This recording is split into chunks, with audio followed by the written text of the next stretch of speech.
I'm going to take a little time to do a little bit of work on this one. This is a buddy of mine's. It's a 49 delivery. What's this one all done?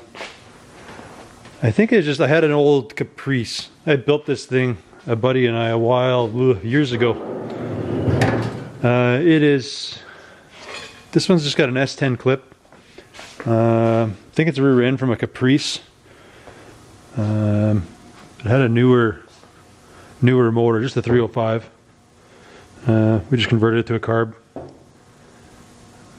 So, yeah, I don't know. It's a good driver. Just a 3-speed auto. He's done a bunch of work to the inside.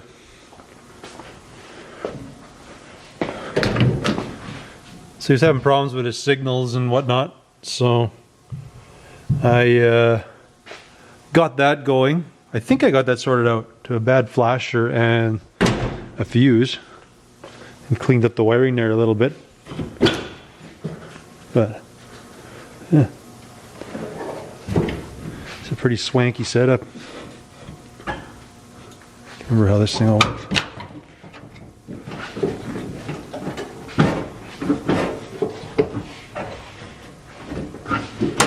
This way a bit. There we go.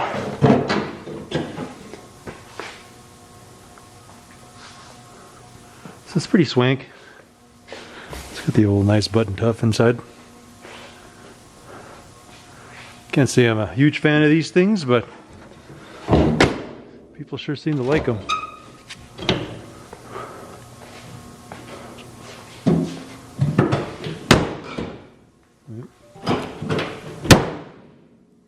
Clearly she's a slammer. So yeah. So next thing is on the slate here. Having a few drinks one night because she's got a wee bit too much traction there with them tires in the back. So we're going to slam on a line lock.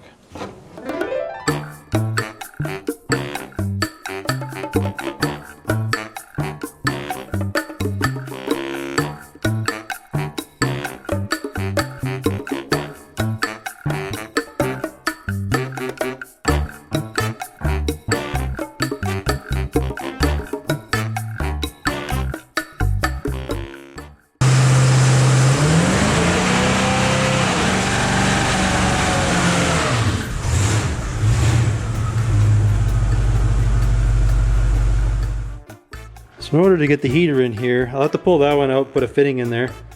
And on these particular motors, they always had the return going into the rad. So I basically just cut some aluminum. This is actually an old air conditioning hose fitting. I don't know, cut a chunk out of a scrap car. And I have it set up, cleaned up. So now I'm gonna try to weld that on. Hopefully that works out well.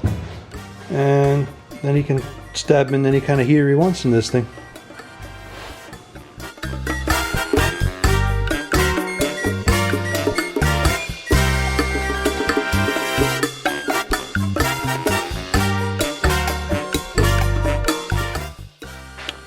So that was a crappy fail, so I had to pull the rad out. Aluminum is not fun to weld. It's all about cleanliness, and I seem to have a problem with that. But anyways, it's welded up now, so I'm gonna get her back in the panel there. So, after spilling whatever I could possibly spill on the ground doing the rad, everywhere, I have the rad back in. I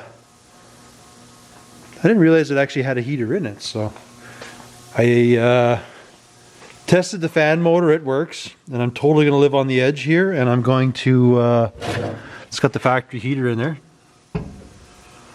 so the motor works.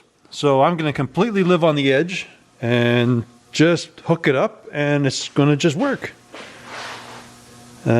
Chances are it's probably going to leak all over the floor, but hey, we got to try, right? So I'm going to get this plumbed up. I'm going to pop that off.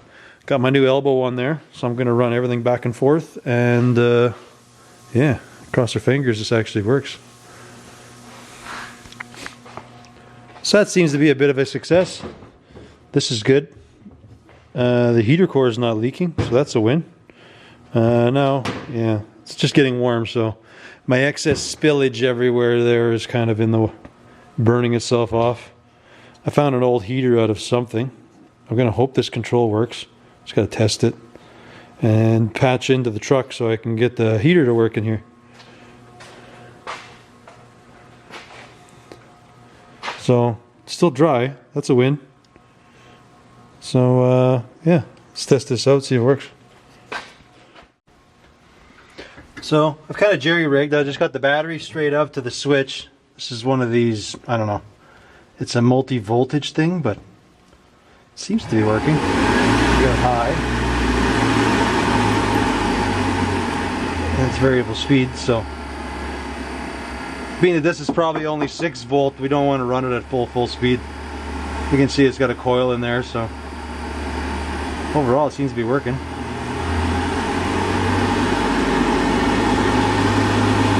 So that's good. So now I can wire it into the truck right, and yeah, we're just about done.